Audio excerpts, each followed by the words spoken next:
Hey everyone, this is Phil. Today we're going to review the DaYan TengYun M, a relatively new 3x3 by DaYan that we think is worth checking out. So this thing is pronounced TengYun, which means to soar on clouds, like how Wukong did in Journey to the West, or Dragon Ball's Goku on his flying Nimbus. They were pretty similar characters until aliens showed up in DBZ, and then things got crazy. Alright, let's start this review.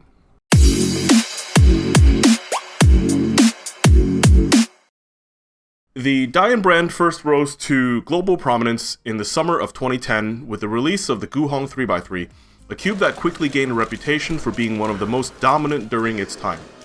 Shortly after, in 2011, DaYan introduced another great 3x3, the Cushy, which also won countless competitions and set countless records. These years, 2010 to 2013, were marked by a tremendous degree of homogeneity. Pretty much everyone used the DaYan cube, unless it was a rare F2 or Alpha 5. And for the viewers who aren't as old as I am, here's a fun fact. DaYan's dominance spurred entire companies that based their business models on modifying and reselling its cubes. DaYan was just everywhere at the time. Unfortunately, DaYan's popularity began to drop in 2014. Moyu's newer Weilong 3x3 had begun to grab people's attention, and cubes didn't need as much extensive modding and upkeep. Also, DaYan's Panshi, the cube released directly after the Cushy, was widely considered a failure. Aside from its old plastic 2x2, DaYan had lost nearly all significance in competitive speed solving. While DaYan did produce many non-WCA puzzles continuously after the Panshi, its efforts to make competitive speed cubes waned. But strangely and seemingly out of nowhere, DaYan released a new wave of 3x3s, the Cushy 2017, Xiangyun, and Cushy 2018. This new wave of speed cubes featured more modern-looking design, but still did not gain the favor of competitive speed cubers. While some aspects of these cubes were nice, most features were received in a pretty unenthusiastic manner. Slowly, cubers began to lose confidence in the DaYan brand, and anticipation for future puzzles dwindled. As you can see, there's plenty of history, lineage, and expectations surrounding this cube. This is a starting point in which we review the TengYun M, DaYan's newest 3x3 release. But despite the community's lukewarm attitude towards the cube, we are happy to say it's actually not that bad. In fact, this cube is the closest thing you'll find from DaYan to a competition-viable speed cube today. Let's check out some details. So the TengYun M is available for sale at $25.99 on our store. For a magnetic cube, that's not so bad. It measures 55mm across and weighs 77 grams, making it slightly more compact than other competitive 3x3s on the market. 2 spring sets are included alongside the cube. The internals are primary and the medium strength magnets are washer shaped. That's pretty cool. Opening it up, you'll notice a super thin corner stock as well as edge pieces with big dips, which create many pockets of open space. The feel of the TengYun is very unique. It's soft, cushy, and quiet. Even while you're turning aggressively, the cube maintains a very soft and quiet performance. Corner cutting is very decent at 45 degrees in line to line. If you keep the cube loose, you may experience some infrequent corner twisting and popping. Remember when popping was a thing?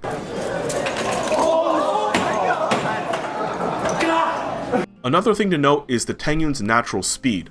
It's very fast, to the point of being too much. Most of our setup time was devoted to figuring out ways to slow the cube down. We managed with some Compound 10 and some Traxxas. This brings us to another important point, which is the sensibility of defaults. For the purposes of this video, a default is an attribute or a setting on a cube that always comes with the stock version. Usually, defaults are adjustable. An example of a default in cubing is the color of GES nut on a GAN cube. All stock 356X cubes have green GES as a default. It's only common sense for cube manufacturers to have defaults that are reasonable and well liked across a bigger population. After all, the first interaction every single person has with a cube will involve the default settings. The only understandable reason why a manufacturer should have defaults that are not catered towards a big population is to encourage play for a novel feature. So for example, the Weilong GTS's gear compression system is naturally set at 0. Of course, nobody really uses this setting, it's not a realistic thing, but the feature is new and it's super easy to adjust, so even though the default setting is not perfectly ideal, it encourages people to play and familiarize with the gear. Now let's talk about what you get out of the box with the TengYun. From what we've experienced, the cube is severely overlubed, to the point of it seeping out onto the exterior. The tensions are quite loose, causing some overturning and locking issues. The springs are also not ideal. We found the thinner of the 2 extra sets to be much better for stability and reasonable speed. All things considered, the TengYun has quite a few questionable defaults. And these defaults aren't there to encourage play either. To us, they're poor manufacturing choices. the fact that a consumer may likely have to wipe out factory lube, both from the inside and outside of the cube, change the springs, and then use their own lube to slow the cube down is not great news. This stuff creates a poor first impression and is stuff that should have probably been done by the factory.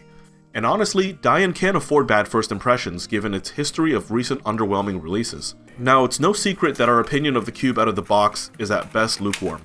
Despite this view, we are significantly more optimistic about the cube after it's been properly set up. Once you find a way to control the cube's speed without gumming it up too much, the cube actually performs reasonably and is free from many huge severe weaknesses. For specifics, let's check in with our testers, all of which made a DaYan cube at some point in their careers. Hey guys, this is Chris.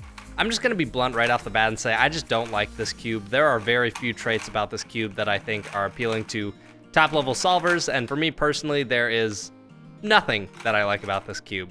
Phil touched on this previously, but the defaults of this cube are absolutely terrible. There's lube all over the outside of the cube and on the inside, so I had to clean all of that out, and then I had to swap the springs out of the cube. I ended up trying the shorter ones, which I believe are the opposite of the ones that Phil used, and I just don't like it. The cube is too fast, and it just, I don't know, it doesn't really fit my turning style.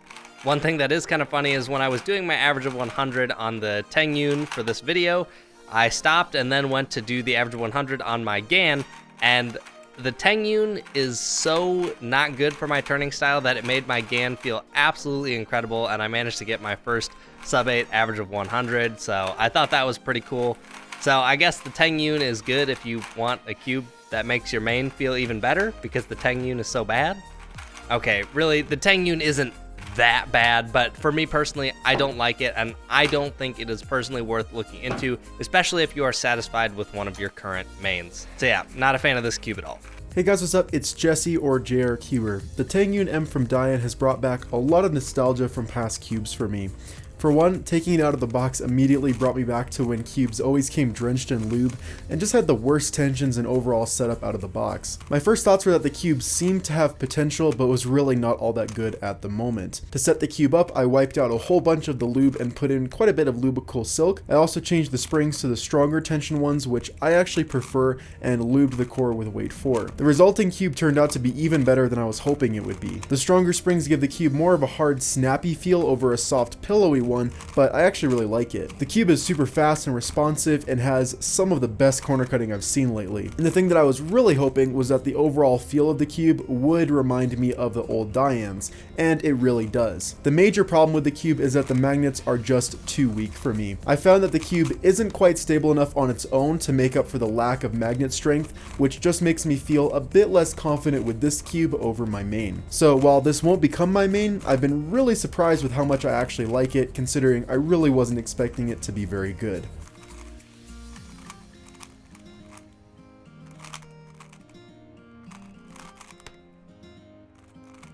Hey everyone, this is Phil. The TengYun is actually my main 3x3 for both two-handed and one-handed now. I didn't expect to main a DaYan cube in 2019, but I guess what happened. I personally was extremely frustrated by DaYan's choice of defaults, but chose to be patient with the cube with setup and break-in. I recommend this cube to anyone who has a lighter turning style who values a unique feel like me. The soft and cushy feel is truly special, and the compact size helps me a lot with turning. Will this cube disrupt the industry tightly held by Gan, Mo, Yuchi, and Yushin? Maybe a little. I think there's some chance some faster cubers will like the TengYun. But is DaYan on the right track? Absolutely. This design and performance is significantly better than anything DaYan has made recently. And while reception is still mixed among my colleagues, at least this cube got some good reviews. This gives me hope that the next product will be even better and more polished. Lastly, I recommend this cube if you're ever feeling a little DaYan nostalgia. To be honest, DaYan hasn't done well to satisfy other curiosities and urges of nostalgia in the past. Like imagine paying for a Zenshi 2017 because you were curious. But this cube stands out as much better than the rest, and will not likely disappoint if you set it up. I like it a lot, it's my main, and I hope everyone can give it a try. That's about it for the review. Thanks to Jesse for being a part of this project, and hope you guys have a great rest of the day.